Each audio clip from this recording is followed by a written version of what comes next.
Bonjour à tous. Eh bien, nous nous retrouvons pour un ultime cours, le dernier de ce cours d'auteur contemporain du premier semestre. Pour organiser ce dernier cours, j'ai retenu deux notions, deux concepts qui ont eu une importance majeure dans la sociologie contemporaine, dont je vous ai déjà donné un petit peu les principes généraux, c'est-à-dire cette sociologie de la postmodernité. Et ces deux concepts sont les concepts de disposition et de dispositif qui fonctionnent de manière combinée, si on veut, l'un allant avec l'autre. Donc, ce qu'il faut avoir en tête à partir de là, c'est que cette opposition entre disposition et dispositif et cette complémentarité à permettre de saisir plusieurs approches contemporaines, qu'elles sont au cœur de différents courants théoriques qui ne parlent pas tout à fait de la même chose. C'est pour ça qu'il s'agit de courants ou de schémas théoriques un peu différents. Ils ne parlent pas des mêmes objets, ils ne parlent pas tout à fait des mêmes réalités, mais ils se complètent et ils sont très présents dans la sociologie contemporaine autour d'un certain nombre d'auteurs que je vous présenterai, mais comme vous le savez, je préfère considérer les courants théoriques plutôt que les auteurs. Alors, le problème avec ces deux notions, c'est qu'elles sont présentes dans le langage commun. Et on utilise couramment la notion de disposition, mais encore plus celle de dispositif. La notion de dispositif étant extrêmement utilisée aujourd'hui, enfin aujourd'hui depuis une vingtaine d'années, hein, par exemple dans les dispositifs, dans les techniques et les politiques de l'intervention sociale. On parle de dispositifs à propos des politiques de la ville ou que sais-je. On a toutes sortes de situations comme ça où on parle de dispositifs sans vraiment, d'ailleurs, savoir de quoi on parle, c'est-à-dire que la définition précise du dispositif, quand je demande aux étudiants qui disent « voilà, je vais étudier un dispositif pour mon mémoire », je leur demande en quoi ça consiste un dispositif, et je n'ai pas toujours, ou même plutôt rarement d'ailleurs, des réponses très précises. Donc le dispositif, c'est une notion assez vague. Et donc, il va falloir en donner une définition scientifique, c'est-à-dire qu'il s'agit ici de concepts scientifiques qui renvoient à des réalités assez complexes, parfois abstraites, mais en même temps qui permettent de comprendre et de bien saisir les réalités ou les processus à l'œuvre, sachant qu'ils ont un certain degré de complexité, mais aussi un certain degré de généralité. Alors, premièrement, donc, les dispositions. De quoi parle-t-on ? Eh bien, pour donner une définition première et assez succincte et synthétique, il s'agit donc de capacités, hein, ce qui renvoie aux capacités aussi qui ont été développées comme concept par un certain nombre d'économistes américains, mais on se contentera de parler de capacité, de compétences. Ça renvoie aussi à l'empowerment, si on veut, au fameux concept d'empowerment, pour ceux qui en ont entendu parler, mais je ne développerai pas ici. Des capacités, des compétences à agir dans une certaine logique, dans un certain sens, au sens d'une direction et au sens d'une signification, c'est-à-dire dans une certaine logique, si on veut. Mais ce qu'il convient de bien avoir en tête, parce que ce concept est déjà utilisé par les théories classiques, disons, de la sociologie, je pense en particulier à celle de Bourdieu, mais la notion est probablement déjà présente dès le début du siècle chez Durkheim ou Marcel Mauss. Il y a une différence considérable avec la notion ou le concept de disposition chez Bourdieu, par exemple, qui considère que ces dispositions sont produites par l'habitus, autrement dit qu'elles sont fortement ancrées par la socialisation dans une structure mentale qui est très difficile à faire évoluer, et en tout cas qui est assez impénétrable à son contexte, à son entourage, et qui ne changera que dans le long terme par un changement d'habitus très lent. Et, en tout cas, les dispositions sont surdéterminées par l'habitus, c'est-à-dire par les acquis de la socialisation, selon Bourdieu. Et tout le courant structuraliste en sociologie qui est proche de lui. L'autre courant qui pourrait utiliser la notion de disposition, lui s'intéresse davantage aux choix individuels comme logique de l'action, disons que ces dispositions sont des dispositions à l'action qui sont liées à des choix stratégiques individuels en fonction des situations dans lesquelles on se trouve. Autrement dit, que la logique de l'action est une logique du calcul, de la stratégie, etc. Donc on n'est ni dans un cas ni dans l'autre. Ici, le concept de disposition est là comme étant fonctionnant en couple ou en opposition ou en combinaison, comme je l'ai dit, avec celui de dispositif. C'est-à-dire que ce sont les dispositifs qui produisent les dispositions et que les dispositions aussi contribuent à renforcer les dispositifs. Alors dit comme ça, c'est à la fois élégant et intéressant, mais en même temps extrêmement abstrait. Donc on va voir en quoi ça consiste précisément plus loin. Mais pour ce qui concerne la définition donc des dispositifs, il convient d'en donner une définition succincte, comme ici aussi. Donc les dispositifs, c'est quoi? C'est des éléments de système, donc c'est des sous-systèmes, si on veut, mais de point de vue non fonctionnaliste, qui s'imposent à l'action sociale et qui contraignent de l'extérieur. Mais ces dispositifs sont eux-mêmes produits par des acteurs sociaux. Ils ne viennent pas de la planète Mars. Donc ils sont déconstruits de non pas de la planète Mars, mais de l'action sociale qui, à un moment donné, parce qu'elle a des dispositions, construit des dispositifs. Donc vous voyez que ça fonctionne comme une causalité circulaire, que l'un construit l'autre et l'autre construit l'un. Donc ces deux notions fonctionnent en binôme, mais il convient après de voir à quoi cela correspond précisément.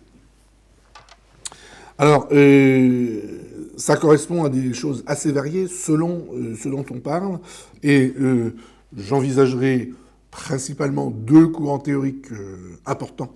de la sociologie contemporaine, assez présents en France, mais qui ont une dimension internationale. Une renvoie davantage à la question des techniques, donc c'est la sociologie des sciences et des techniques, et l'autre, on le verra,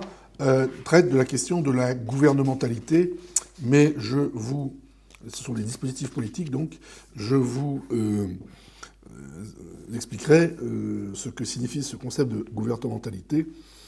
tout à l'heure.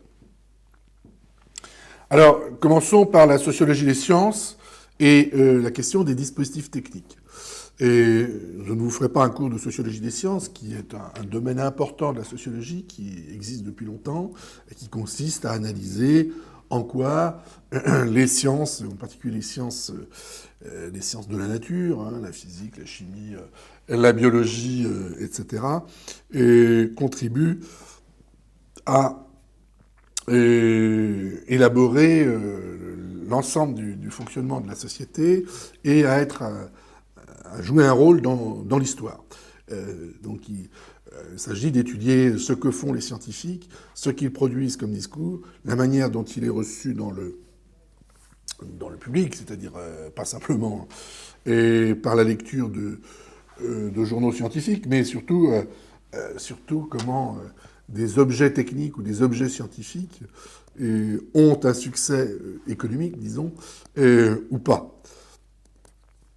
Et donc cette sociologie des sciences s'est un peu renouvelée au cours des années 80 et 90, dans un courant un peu innovant, qui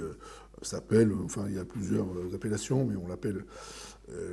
entre autres la théorie des réseaux. Et c'est un courant qui est principalement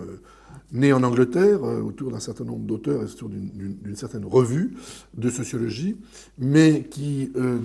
auquel a participé deux sociologues français qui ont eu leur succès dans ces pays, les pays anglo-américains, et également par la suite en France, en donc publiant toute une série de travaux sur cette question. Et c'est la particularité de cette approche de sociologie des sciences a consisté à étudier non pas forcément les grandes réussites scientifiques ou la manière dont la science se diffuse dans la société, mais remonter bien en amont de cela et aller voir comment la science s'opère dans les laboratoires de biologie, de physique, de chimie, etc. Et comment, derrière les grandes découvertes scientifiques, il y avait une série de micro-opérations, de micro-actions. Et dans ces micro-actions, petit à petit, les chercheurs négocient avec la réalité, négocient avec les expériences, et les découvertes ne se font pas simplement par le fait de poser une hypothèse et de la vérifier, mais par, disons, des tâtonnements. Et dans ces tâtonnements, l'idée que Bruno Latour et Michel Calon vont poser et qui est essentielle, c'est que finalement l'ensemble des réalités concrètes, c'est-à-dire les dispositifs méthodologiques notamment, s'opposent à la pensée, c'est-à-dire aux dispositions des chercheurs, et qu'ils ont un rôle d'acteur. C'est-à-dire qu'à un moment donné, les objets, c'est-à-dire les microscopes, les paillasses, tout ce qu'utilisent tous les instruments de mesure et d'opérations techniques qu'utilisent les scientifiques dans leur laboratoire,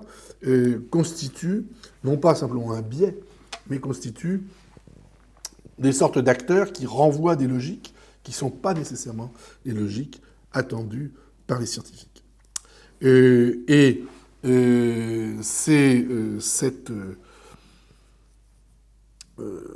ce processus assez complexe à comprendre, parce que ça attribue à des objets a priori inertes, et sans âme et sans capacité d'action, ça leur confère une logique d'action qui est différente de la logique d'action des êtres humains. Alors il ne s'agit pas d'attribuer aux objets une âme, et on y reviendra, mais il s'agit simplement de dire que ces objets ont été construits, constitués, élaborés, inventés par d'autres techniciens qui ont une certaine logique dans leur technique, la logique de la construction de cet objet technique, que ce soit un ordinateur, que ce soit, parce qu'évidemment les ordinateurs sont l'objet principal là-dedans, mais que ce soit toutes sortes de machines qui visent à mesurer, à repérer, etc. Eh bien, on va observer, un télescope, ce qu'on verra, et la logique de la construction de cet objet fait qu'elle échappe à celui qui va l'utiliser et va lui opposer sa logique d'objet qui n'était même pas d'ailleurs dans l'intention de celui qui l'a construit. Donc c'est cette négociation avec la réalité qu'il est très difficile de comprendre bien, mais qui est au cœur de la démonstration de ces auteurs qui ont fait plusieurs travaux sur plusieurs laboratoires, dans plusieurs domaines des disciplines scientifiques, et qui à chaque fois retrouvent cette logique de négociation entre les chercheurs, disons, et les contraintes que leur impose la nature et qui sont toujours spécifiques à chacune des situations d'observation, d'une certaine manière, qui ne sont pas inhérentes à la nature, mais qui sont inhérentes à l'objet observé. Moyennant quoi, donc, cette approche réfléchit en termes de réseau, mais pas de réseau d'humains ou de réseaux sociaux, comme c'est à la mode de parler de réseau, mais de réseau homme-objet, c'est-à-dire que un laboratoire scientifique, un domaine d'investigation scientifique, un domaine technique, n'est pas le pur produit d'une connaissance pure et simple qu'auraient les chercheurs d'une réalité grâce à leur simple travail d'observation et d'expérimentation. Mais il s'agirait là d'une négociation, d'une opposition, d'une tension et d'un jeu entre ces réalités, les objets qui permettent de l'observer et les humains qui sont sans cesse en train de devoir s'adapter à cela. C'est un peu compliqué à démontrer de manière abstraite, donc il faut aller dans des cas de figure. J'en donnerai quelques exemples très rapides pour qu'on comprenne bien le processus à l'œuvre. Simplement, je n'approfondirai pas la démonstration et je vous renvoie au texte des auteurs qui, alors là, je vous invite à aller voir, parce que je pourrais vous citer leur bibliographie, mais elle est extrêmement longue, et c'est pas le cœur de mon cours. Donc allez voir leurs ouvrages, parce qu'il s'agit principalement de livres, dans les bibliothèques, etc. Alors un exemple qu'utilise notamment Bruno Latour, c'est celui de l'invention ou de la découverte du virus, par Pasteur notamment, et il montre comment ce virus que personne n'a vu à l'époque, qu'on ne sait pas observer, résulte d'une série d'expérimentations qui sont faites par Pasteur, mais qui se situent dans un contexte où il y a d'autres courants à l'époque de la biologie qui proposent un autre ordre d'explication et qui est d'une certaine manière aussi convaincant. C'est-à-dire que leurs expériences fonctionnent aussi, même si ce ne sont pas les mêmes. Et donc le virus est adopté comme paradigme, c'est-à-dire reconnu par toute la communauté scientifique à la fin du 19e au début du 20e siècle. Pasteur emporte le morceau, impose l'idée du virus, non pas simplement parce que ses expériences sont exactes, mais parce que il se situe dans un contexte de controverse entre les différents courants d'explication, et que la manière dont il manipule, c'est-à-dire manipule ses expériences, c'est-à-dire dont il présente sa démonstration, est plus convaincante que celle des autres. Et c'est dans la controverse, cette capacité de conviction et de négocier avec les réalités dans les expériences qui font que c'est sa théorie qui l'emporte contre celle des autres. Et plus tard, on connaîtra l'existence de ce virus, mais en réalité, sa thèse sera déconstruite et reconstruite, puisqu'on sait qu'il y a des bactéries et d'autres parasites, et que l'infection ne se limite pas au virus. Voilà, donc un premier exemple. Un autre exemple plus proche de nous, mais plus curieux, si l'on ose dire, c'est celui de l'analyse de l'implantation des coquilles Saint-Jacques dans la baie de Saint-Brieuc, qui est un article célèbre de Michel Calon, et qui remonte aux années 1980, où il montre comment cette implantation des coquilles Saint-Jacques pour essayer de développer leur exploitation dans la baie de Saint-Brieuc, où le milieu n'y est pas forcément prévu pour ça, un peu trop froid, disons, eh bien, on demande à des scientifiques biologistes d'étudier cette implantation, voir si ça marche, des exploitants, des ostréiculteurs qui se lancent dans la coquille Saint-Jacques implantent des embryons de coquille Saint-Jacques, et on observe ça sur plusieurs années, dans plusieurs conditions variables au sein de la baie de Saint-Brieuc, et avec des conditions climatiques variables, etc., des périodes variables. Et le problème, c'est que on n'a pas des résultats clairs et nets. C'est-à-dire que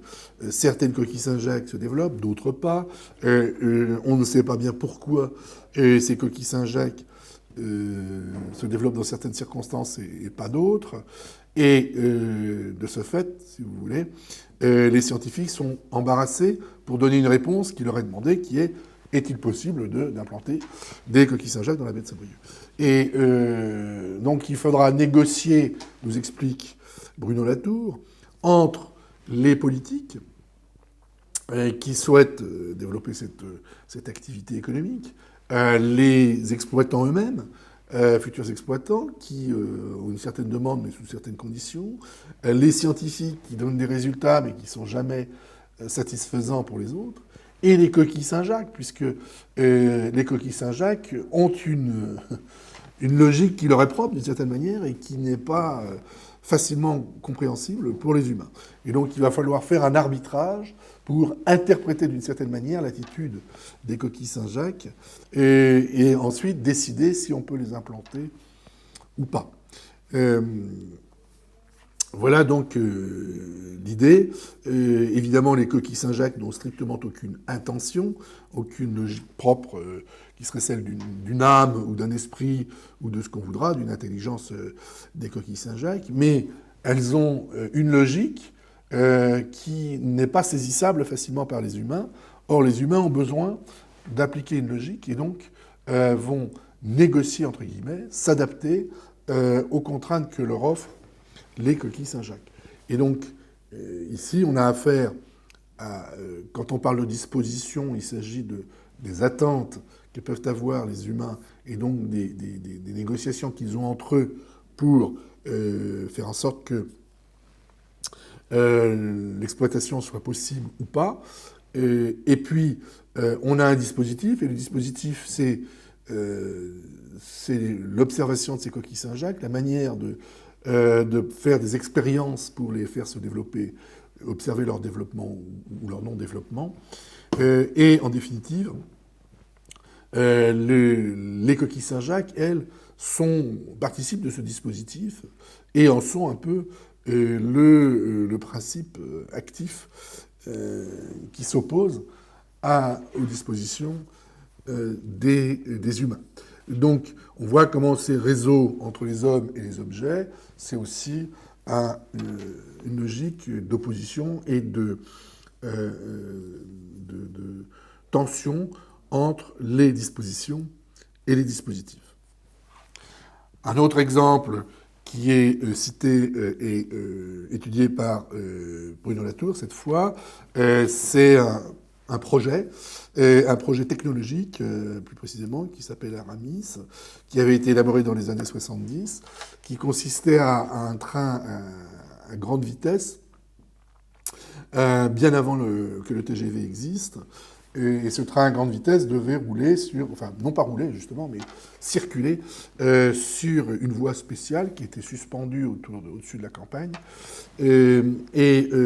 il ne roulait pas, mais il était sur un coussin d'air sur ce rail de béton et propulsé par une hélice. Et pouvait atteindre des très grandes vitesses et dont la question de la sécurité était bien sûr à l'œuvre. Et relier les villes de cette manière-là à un rythme assez important en transportant quelques centaines de personnes. C'est une sorte d'avion, si vous voulez, ou d'hydroglisseur, ou d'avion sur Terre. Alors le projet a quand même été constitué, c'est-à-dire qu'il y a eu une expérience, un rail a été construit, l'objet technique a été élaboré, c'est-à-dire le train lui-même. Il a circulé à titre expérimental pendant un certain temps, ce qui a coûté, vous imaginez, des sommes assez importantes, puis il a été totalement abandonné. Et la question de son abandon, de sa non-réalisation, est ce qui intéresse Bruno Latour, puisque finalement, la chose était techniquement tout à fait possible. C'est-à-dire que toutes les conditions techniques étaient remplies, que le projet avait une pertinence économique et politique a priori, puisqu'on l'a lancé au point de financer cette expérience, mais que toutes sortes de circonstances ont fait que ça a été abandonné parce que les logiques de cette expérience et les logiques de cet objet innovant se sont opposées à tous les efforts qu'ont pu faire les humains pour le rendre possible et intéressant, exploitable, etc. Et donc, sans que, pour autant, il y ait eu des incidents techniques majeurs, c'était une réussite sur le plan technique, c'est-à-dire que ça fonctionne, mais ça n'a pas été retenu, ça a été arbitré négativement, non pas parce que tout d'un coup on a découvert que c'était pas intéressant, mais parce que la construction de l'objet, une fois qu'il a été élaboré non plus sur des plans, mais dans la réalité, a provoqué un refus de la part de l'ensemble des humains dans leurs négociations entre humains, entre politiques, entre acteurs techniques, disons les ingénieurs ou les décideurs de l'aménagement du territoire ou des transports, entre élus locaux et avec les ingénieurs qui, eux, et les scientifiques qui testaient la réalité de ce projet Aramis. Voilà quelques exemples donc, qui peuvent vous paraître un petit peu difficiles à saisir, mais c'est difficile pour moi d'entrer davantage dans la boîte noire de ces études, de ces recherches sur les dispositifs techniques et scientifiques, sans y consacrer l'ensemble du cours, mais ça n'est pas mon propos, parce que ce qui m'intéresse davantage, et ce qui intéresse davantage la sociologie en général, ça n'est pas la sociologie des sciences en tant que telle, mais c'est les développements que peut avoir cette approche sur l'ensemble des aspects de la société, et sachant qu'on est dans une société où les techniques et la science, les technologies, disons, sont extrêmement présentes et que, tout simplement, ce que nous sommes en train de faire en ce moment, c'est-à-dire moi parler devant une caméra, vous écoutant et me regardant sur un ordinateur, et puis entre nos deux... entre le fait que je parle et le fait que vous m'écoutiez, il y a une multitude d'objets technologiques qui s'enchaînent, chacun ayant leur logique, qui font que ça marche, mais que tout en marchant, ça ne fonctionne que parce que les acteurs sociaux, que vous êtes et que je suis, s'adaptent à ces contraintes techniques qui leur apportent un certain nombre d'avantages, mais qui les contraignent aussi considérablement dans leurs actions. Et donc, les êtres humains, en tout cas les acteurs sociaux qui nous intéressent, doivent de plus en plus s'adapter à ces logiques techniques et faire évoluer leurs dispositions en fonction de ces dispositifs techniques qui s'enchâssent les uns dans les autres et qui sont omniprésents dans notre vie quotidienne. Et surtout dans la vie professionnelle, bien sûr.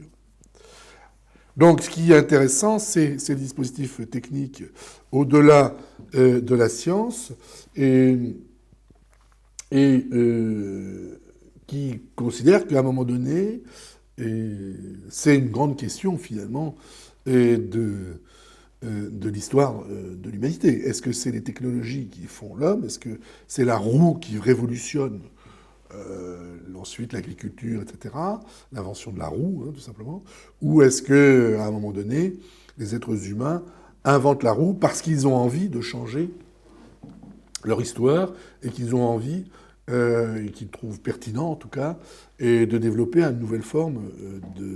d'agriculture qui est une agriculture davantage agraire et non plus de planteurs et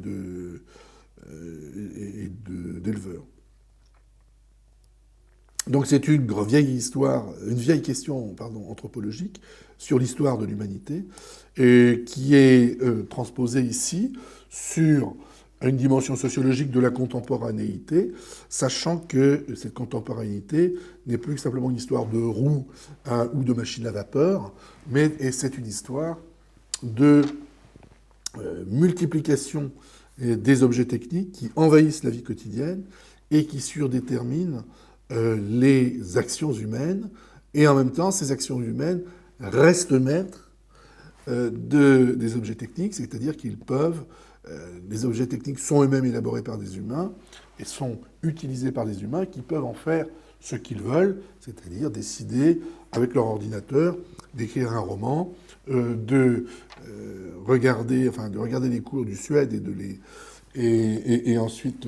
de passer des diplômes sur cette base-là, ou de faire toutes sortes de choses que l'on peut faire ses commissions ou autres, avec l'ordinateur ou pas. Autrement dit, vous pouvez soit acheter votre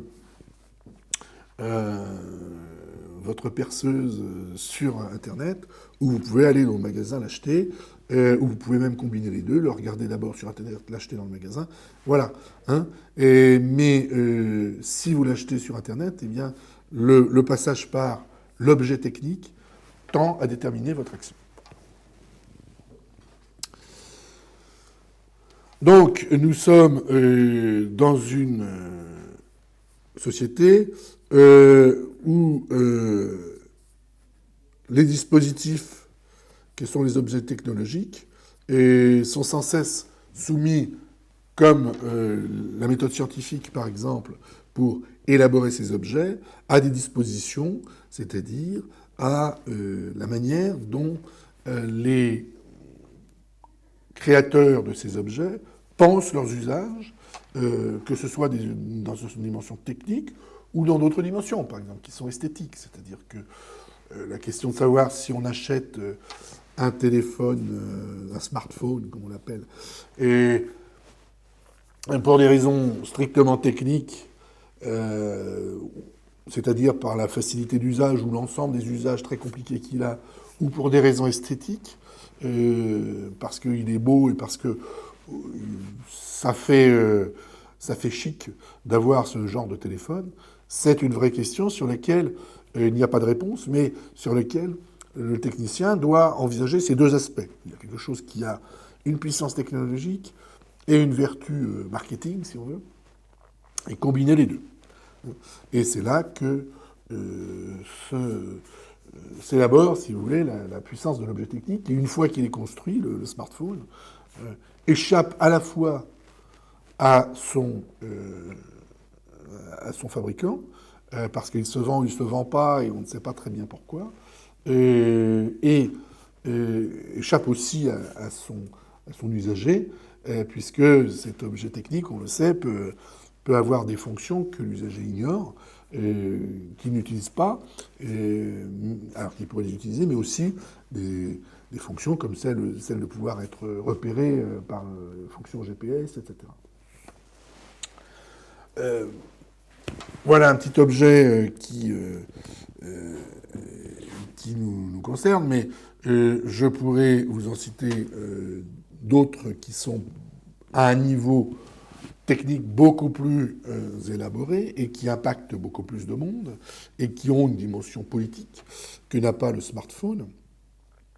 Je peux prendre l'exemple des fameux EPR. Alors, je ne sais pas si vous savez de quoi il s'agit. Ce sont des super centrales nucléaires qui ont été élaborées, inventées, disons, planifiées, projetées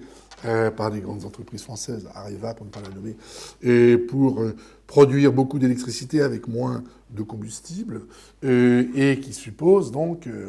un dispositif technologique très élaboré. Et là encore, je ne rentrerai pas dans le détail, d'ailleurs que je ne connais pas, je ne l'ai pas étudié spécifiquement, mais ce que tout le monde sait, et il suffit d'écouter la presse, c'est que les deux grands EPR qui ont été en construction en Europe, l'un en France à Flamanville, dans la Manche, dans le Cotentin, et l'autre en Finlande, eh bien, après plusieurs années de construction, d'élaboration de choses qui ont coûté une fortune et qui ont dépassé, je crois, jusqu'à 3 fois le prix initial de l'investissement prévu lorsqu'ils ont été vendus, disons, eh bien, atteignent un niveau absolument considérable de coûts sans d'arriver à les faire fonctionner. C'est-à-dire qu'ils ne marchent toujours pas. Et alors, on peut l'imputer à un mauvais choix politique d'avoir développé cet objet-là, mais en même temps, ce choix politique a été poussé par des logiques à la fois économiques, des logiques écologiques, éviter le gaz à effet de serre, et des logiques techniques, c'est-à-dire des ingénieurs ont dit, voilà, ça va marcher et ça va être extrêmement rentable, une fois que ce sera ouvert, et ça sera très durable sur 100 ans, etc. Mais tout ça fait que ça ne fonctionne pas comme on voudrait. Et ce qui ne fonctionne pas n'est imputable ni aux politiques, ni aux ingénieurs, ni à quiconque, mais simplement à cet objet technique qui, parce qu'il devient tellement complexe, il y a tellement d'éléments là-dedans, beaucoup plus que dans une centrale nucléaire, qu'il échappe à ses inventeurs. C'est une sorte de Frankenstein technologique, si vous voulez, et qu'il impose sa logique de dispositif technique aux humains, qui sont sans cesse pris dans le dilemme de devoir continuer ou de devoir arrêter, sachant que une fois qu'on a commencé à avoir un projet aussi énorme, il est très difficile de l'arrêter et de lui dire au revoir, ce qui pourtant a été fait pour d'autres projets précédents, y compris des super centrales, notamment les super Phoenix, super centrales nucléaires, ou d'autres projets qui avaient été énormes. On pense à Aramis, par exemple, et qui ont été abandonnés dans le passé, malgré leur coût.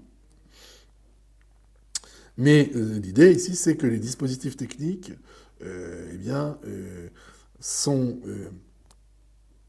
ont leur propre logique, qui s'opposent aux dispositions des acteurs sociaux, qui se construisent dans l'interaction entre eux et dans le rapport à ces dispositifs.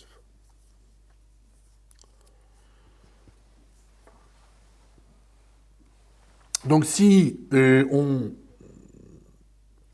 étend cette logique à tous les domaines un peu de la société, on peut, de l'organisation sociale, on peut y inclure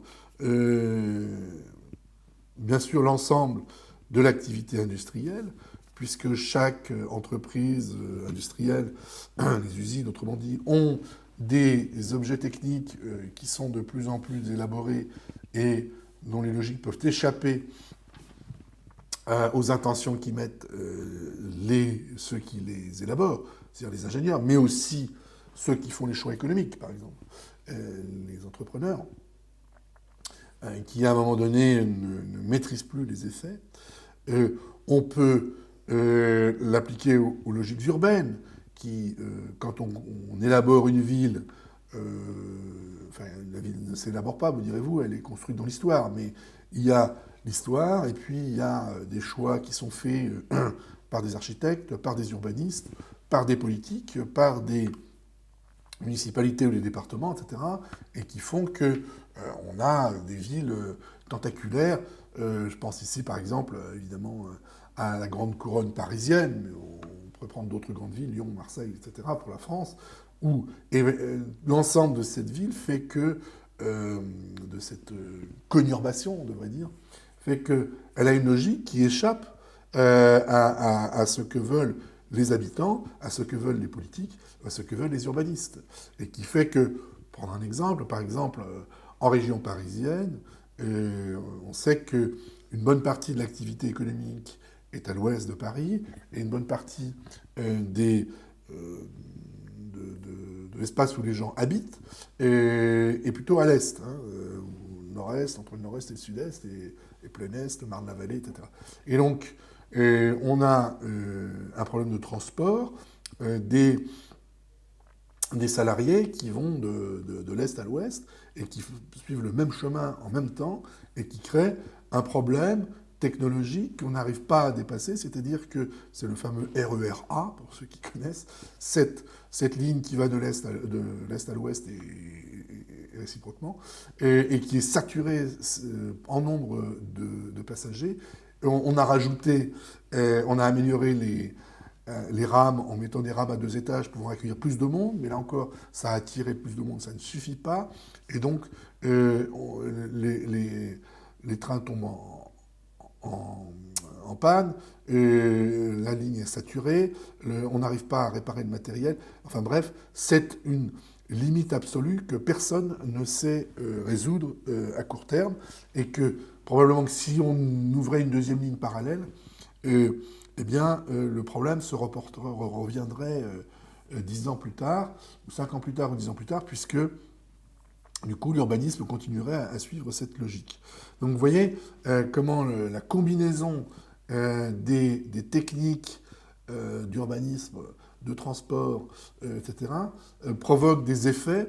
en tant que dispositifs spécifiques qui ne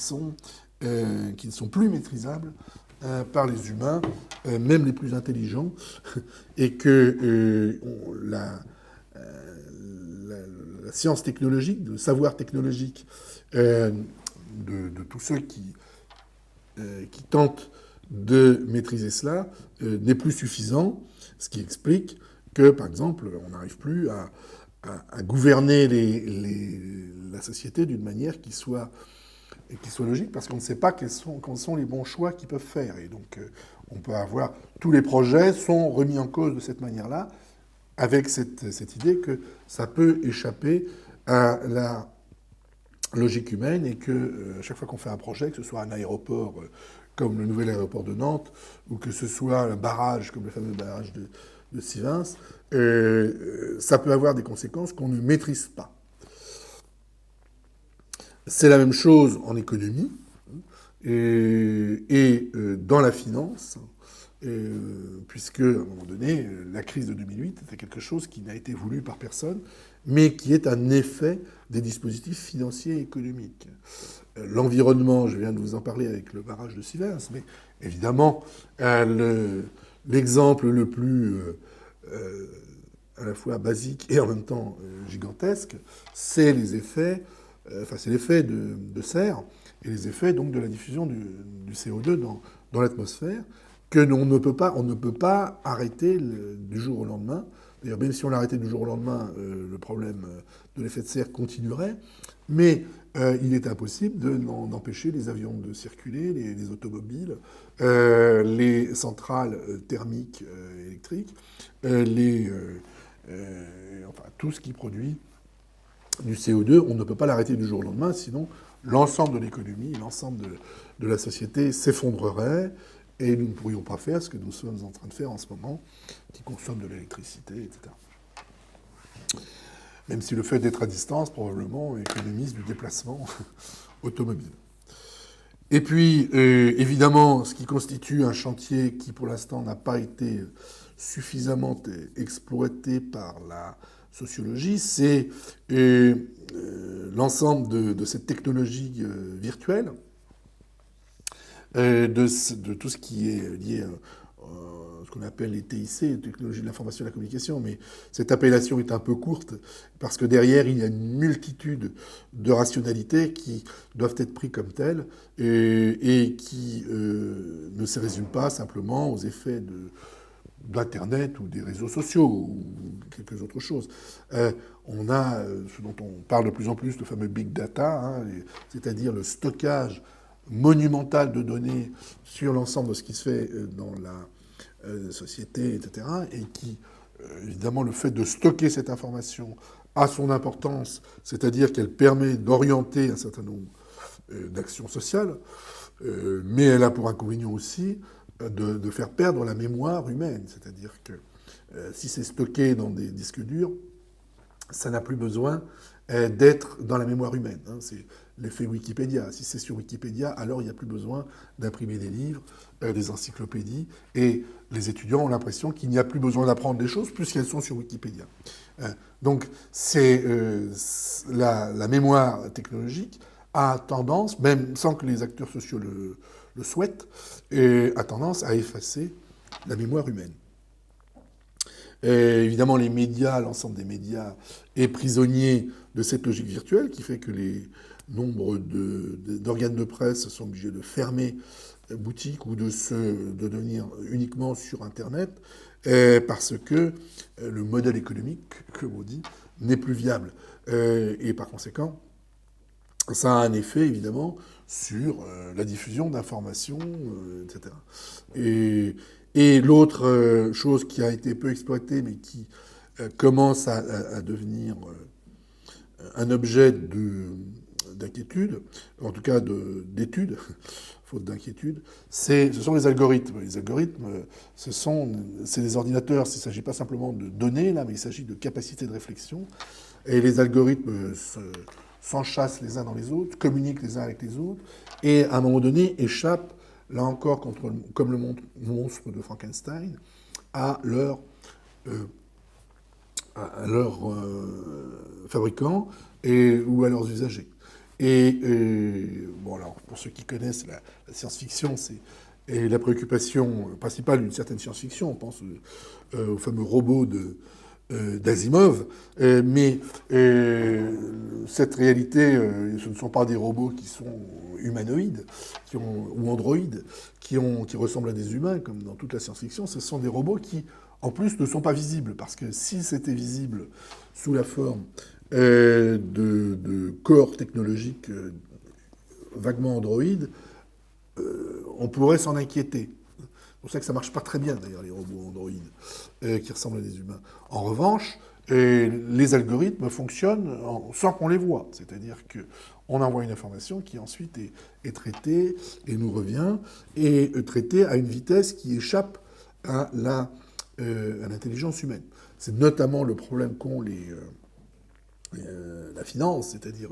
le traitement de la valeur des actions et des entreprises par la finance, la haute finance, eh bien, se produit à une vitesse telle qu'elle échappe aux opérateurs, c'est-à-dire à ceux-là qui sont censés les maîtriser, hein, les fameux agents de change, et leurs ordinateurs font 1000 transactions par seconde, et donc ils ne peuvent pas suivre, et si la machine s'emballe, ils ne peuvent plus contrôler. À tel point que l'histoire raconte que certains sont obligés de débrancher leur machine pour arrêter un processus qu'ils ne maîtrisent plus.